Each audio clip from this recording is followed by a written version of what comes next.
O quadro Saúde em Dia já está no ar.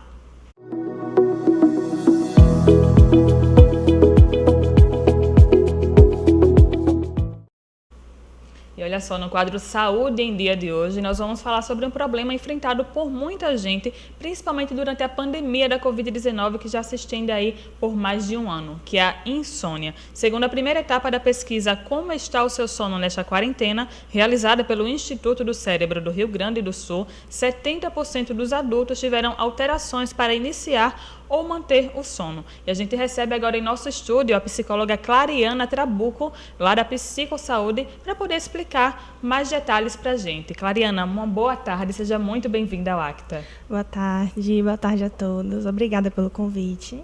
Nós que agradecemos. Para a gente iniciar, explica primeiro o que é a insônia, porque muita gente tem dúvida, eu demorei para dormir hoje à noite, então estou com insônia, e não é bem assim. O que é de fato a insônia? Isso. A insônia, recentemente alguns especialistas têm dito que ela se tornou uma epidemia na pandemia, né? É uma dificuldade, na verdade, nas pessoas ou iniciarem o processo de sono ou manterem o processo de sono, né? Ou acabar acontecendo vários despertares ao longo da noite, né?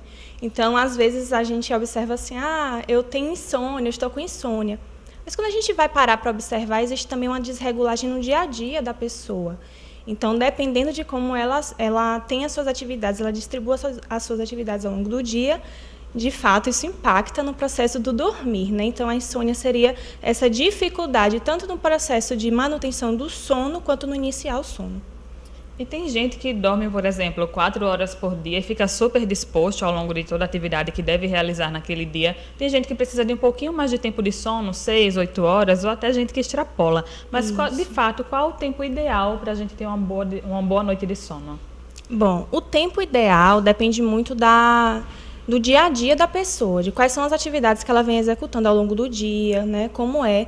Porém, existem pesquisas que definem um tempo, mais ou menos um tempo médio, né? Adolescentes geralmente precisam de uma média até 9 horas de sono, pessoas na sua fase mais produtiva, até antes dos 65 anos, mais ou menos até entre 7 e 8 horas de sono, 9 horas de sono, dependendo também do seu dia a dia. E com o passar do tempo, na verdade, essa quantidade de horas de sono diminui.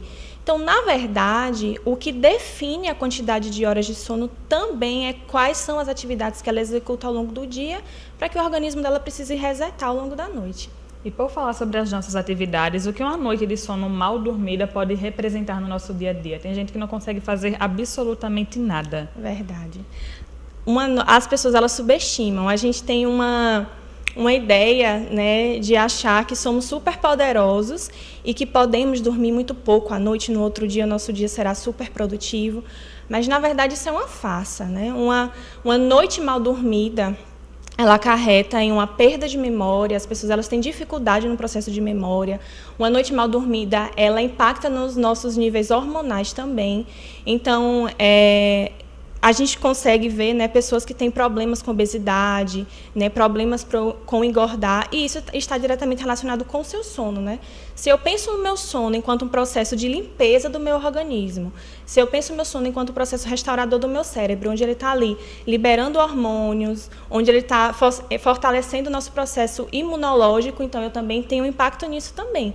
As pessoas elas ficam mais tendenciosas a engordar, a adoecer.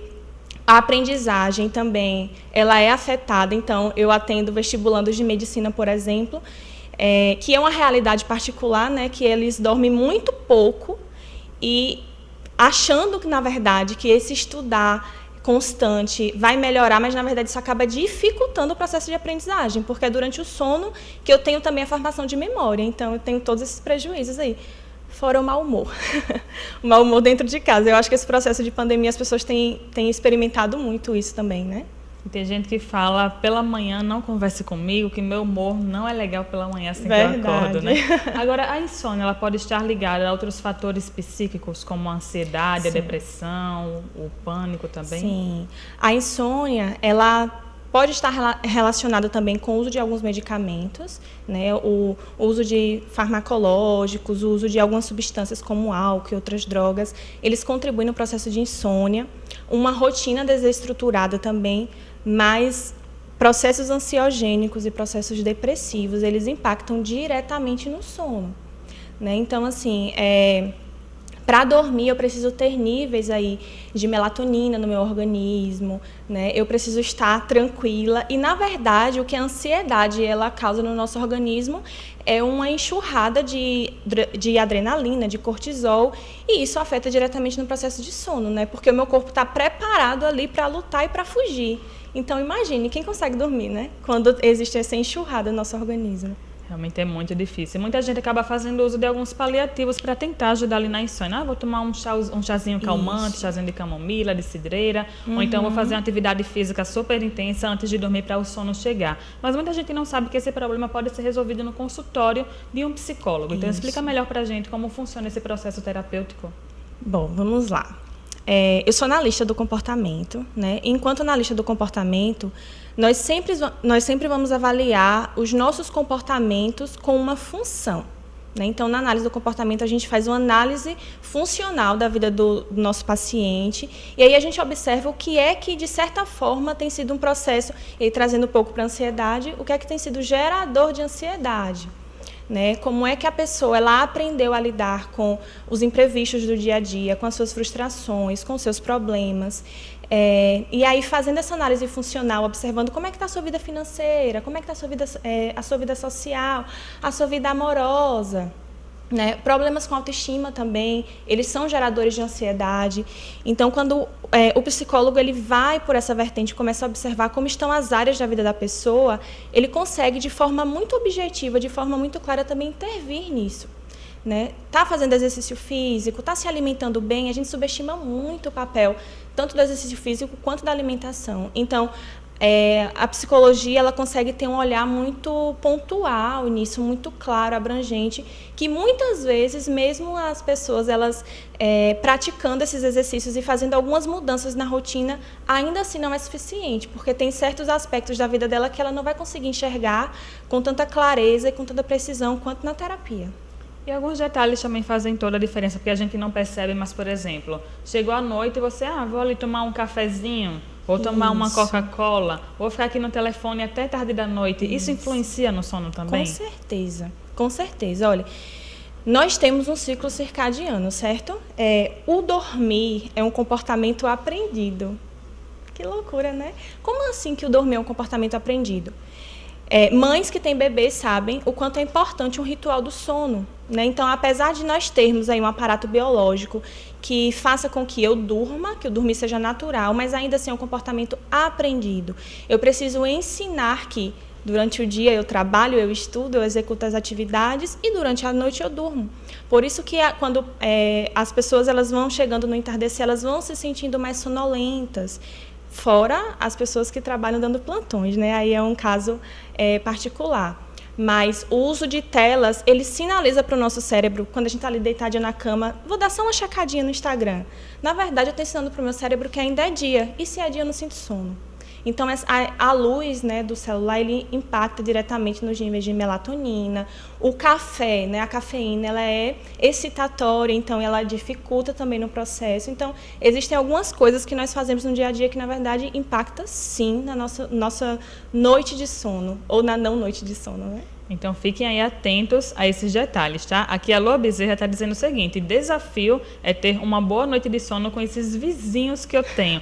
Já é um caso de polícia. Alô, polícia, atenda esse chamado, tá? Agora, para a gente encerrar, quem está passando por uma situação como essa, não está conseguindo dormir, está tendo dificuldade, como é que pode procurar você? Diz aí teu contato, seu Instagram, para o pessoal entrar em contato aí. Bom, fora todas essas dicas, né, de uma alimentação equilibrada, de uma atividade física regular, ainda assim, você não conseguir regular sua noite de sono, então pode me procurar através do meu Instagram, psicologa.clarianatrabuco. Pode me procurar também pelo WhatsApp, 998005687, e pode entrar diretamente também com a Clínica Equilíbrio, que é um dos espaços que eu atendo, que inclusive é o espaço do Psicossaúde, né? Então, não precisa passar por isso sozinho, né? Eu sei que a pandemia ela é um processo que vem desafiando todo mundo, mas não passa isso sozinho. Se você percebe que não consegue fazer isso sem essas dicas, procure ajuda. O Instagram da Clariana estava aqui na sua tela. Coloca mais uma vez a direção aqui na sua tela. Agora repete para a gente o número mais uma vez, o contato. 998005687.